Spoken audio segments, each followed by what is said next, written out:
The following podcast is a W2M Network original production. Visit W2Mnet.com for all of our other great podcasts, plus news, reviews, articles, and opinions from the worlds of wrestling, video games, football, and entertainment. You're listening to Wrestling to the Max. Alert. Clear wrong channel. This is an exclusive. How you like that?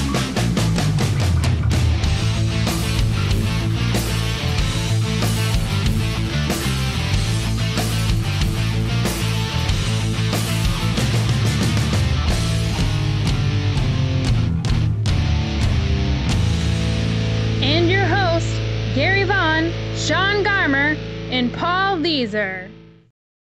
Come close to a chance in hell, but undoubtedly I look around and see we grow stronger than they can tell. Cause I can turn and run, but there's more that I can do. Now this is war.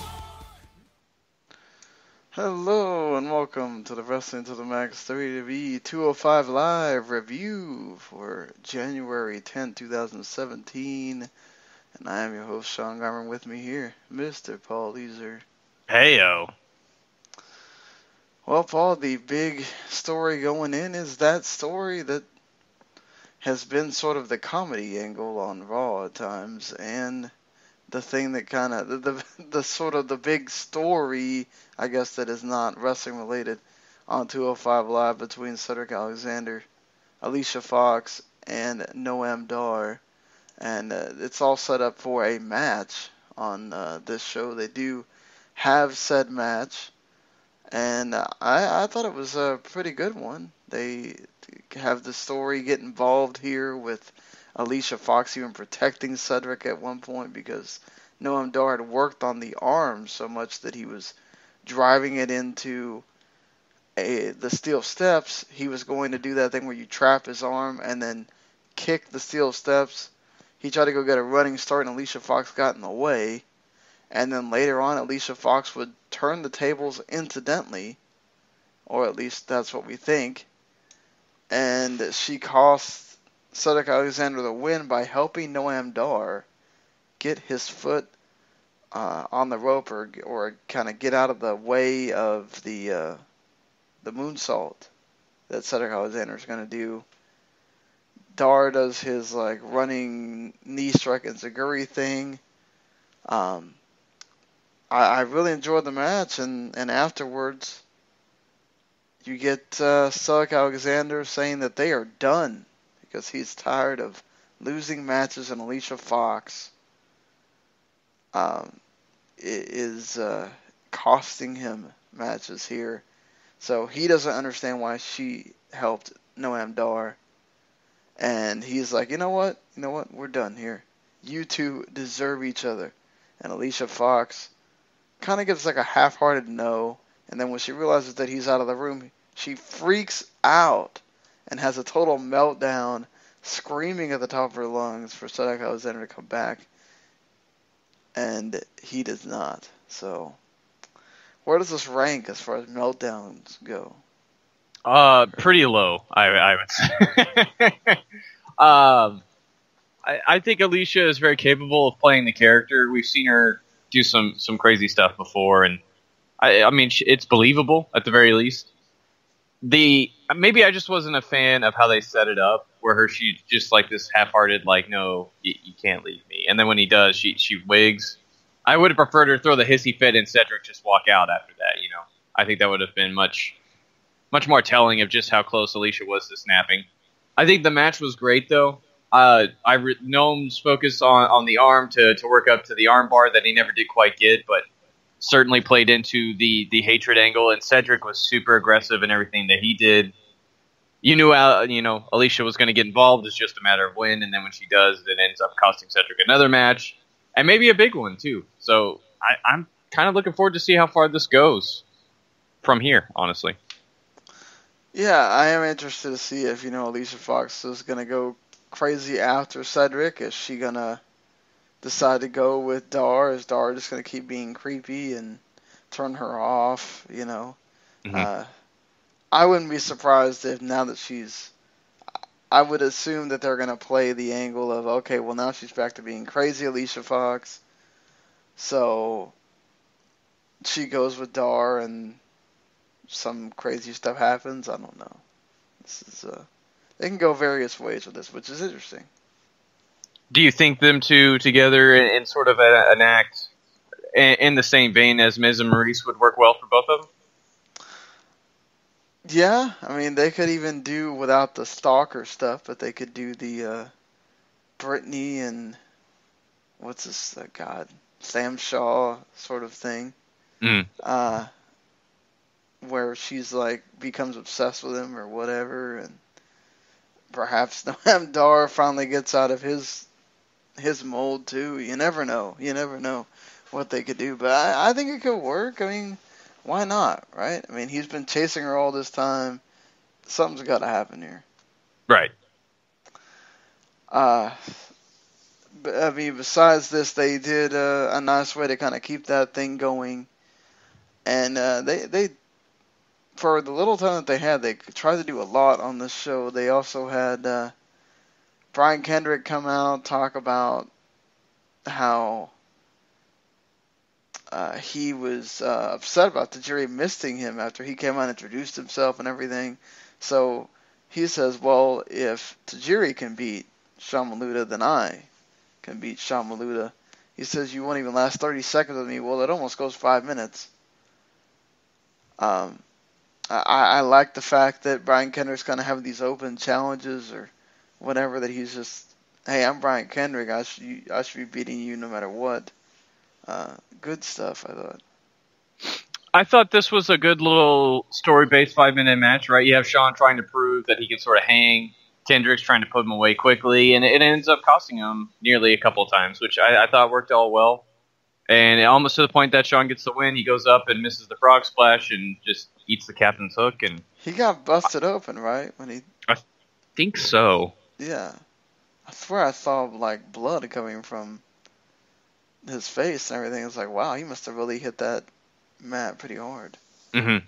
Yeah, so somewhere in there. Yeah, but I could get behind Kendrick working with these younger guys. I mean, obviously it's going to end with him and Tajiri at some point, but him working with these younger guys can only be good, especially for these smaller names that they sign, like the Sean Malutas, guys who could really use the experience of working with the vets. Oh yeah, certainly, because you're gonna have your name guys, and they did it again with having a little video for Akira Tozawa, and having Kalisto talk about him for what felt like a good 2 or 3 minutes. You're building up those guys. You do have to have your kind of lesser guys in there too that are not the names, so that you can use them for things like this.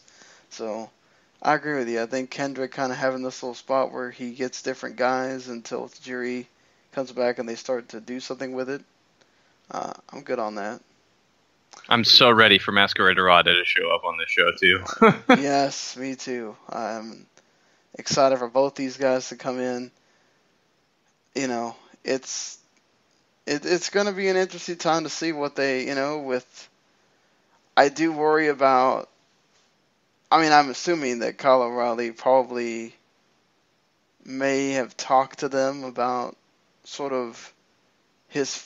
I mean, I don't know. I'm assuming he wouldn't want to do this, but I wonder if they would put him in the cruiserweights, or if he would try to do like Ricochet and be like, "Hey, I'm not coming until you guarantee me that's not where you're putting me." So that's. I would think he would have signed somewhere else by now, though, unless he's just signing on for NXT for the current time too, which is very possible. This is usually the time where we're about to get some call-ups, and they might need to replenish a little bit more. Certainly, he got taken off the TV tapings at ROH. They got replaced by Bobby Fish, so he's contemplating what he's going to do. We'll have to see what happens with that, but could be possibly another name that gets put into this whole cruiserweight thing. Continuing on with the show, though, they did have as promised, the parlay between Jack Gallagher and Aria Davari, and basically, they sit down, they have this chat, Davari tells Gallagher that, look, I am not a gentleman. Sir, I'm not here to have parlays or duels or whatever. And he's just wants to kind of get on with it. Gallagher wants him to forfeit the match because this will end their feud. And Davari actually signs the contract and then throws William the umbrella. And then throws Gallagher off the table. And they start brawling. So they sign this and the feud's still not over. Great parlay there. Poor umbrella. Poor William. Just getting tossed to the floor like that. So ungentlemanlike. A scoundrel indeed, Mr. Jack Gallagher.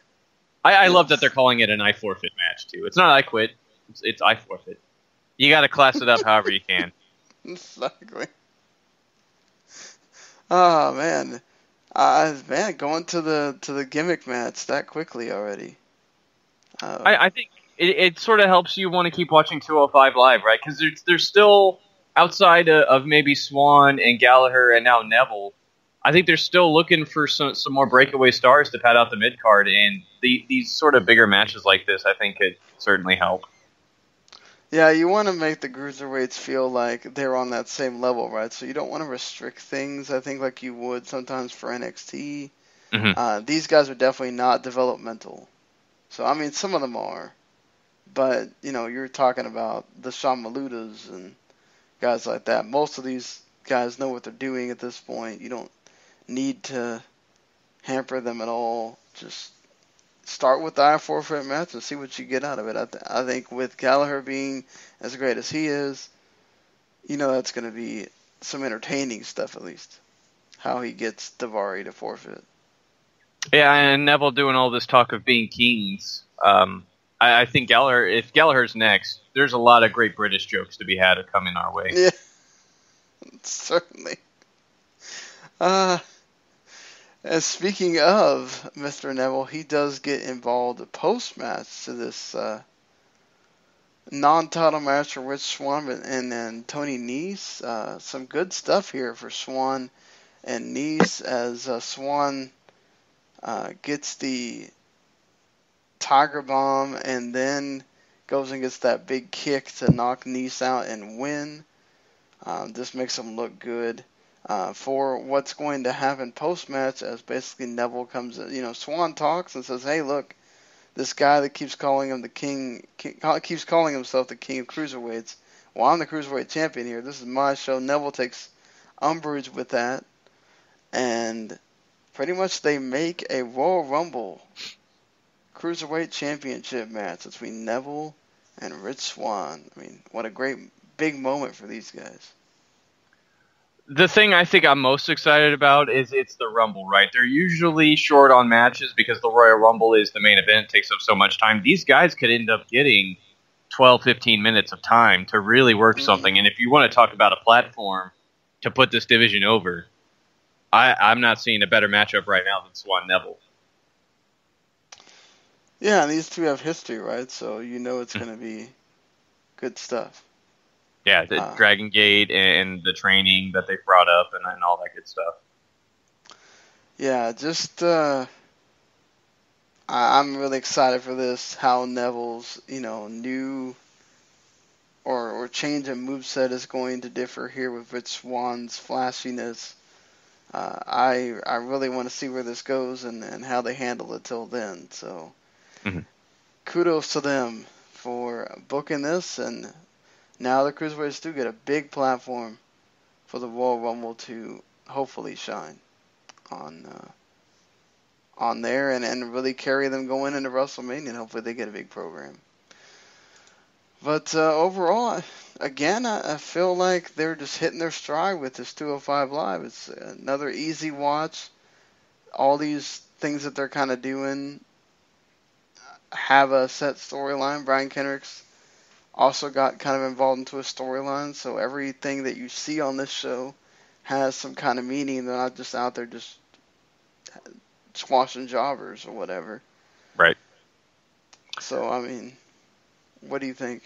For me, the journey with 205 Live so far has been trying to watch them build stars, and Rich Swan, probably the first real big breakout guy since the Cruiserweight Classic, and TJP was coming off such a high from all that, and they sort of missed the boat a little bit with him, I think. So, and it's obviously too early to sail on him, but he's not. I don't think he's in that same level where a Swan or a Gallagher or even Neville now. Really, probably your top three guys bringing you to the show. But there's a lot of holes opening up at the bottom for some of these guys to step up, and we've seen them look like they were going to do something with Tony Nese at some point, and it looks like they're onto something here with Noam and the Alicia Fox and Cedric thing there. So I'm into this show. It's been a fun little journey so far. I'm willing to stick with it. I'm going to give this one a 7. I enjoyed it just a little bit less than I did SmackDown. Yeah, I would go with 6.5 for me on this. This was you had a really good match between Noam Dar and Cedric Alexander that kind of set things going forward in that story. You had a good match with Swan and Nese, and that they set up the main title match for the Rumble, so you have more fun with Gallagher and Davari, and Brian Kendrick's doing his thing. So easy hour to watch. If you aren't watching it, you are sort of missing things because they're not going to really cover a lot of these things on Raw. So I'm really starting to feel like in this last month they've finally gotten what this show should be about, and like you said when we did the Raw review, if Raw really is kind of like the preview for what you're going to see on this show, I think it works really good cohesively as far as, okay, let's draw the people in and let's get in and watch. Yeah, and I think that's kind of just the goal right now is if you use Raw, which is more often than not now your higher rated show, and more people are going to watch that, and they do have the network and they're not watching this, then you have a perfect lead-in right there, right? So it may not be, I think, what a lot of people wanted, where they were a big part of the Raw television show, but them getting 205 Live on the network and sort of trying to push people towards that way, it helps the WWE more, and I think you get a little bit more hands-off with how they can wrestle here on the show, and you're starting to see that. Well, certainly. So that'll about do it for 205 Live. So once again, if you're enjoying this, you subscribe to the WTM Network or just find Wrestling to the Max on iTunes, Stitcher, TuneIn, YouTube, Google Play, wherever. You can subscribe there. Go to WTMNet.com to read wrestling stuff. I'm in the process, probably tomorrow, I got called in to have to work in the morning because we got a surprise truck.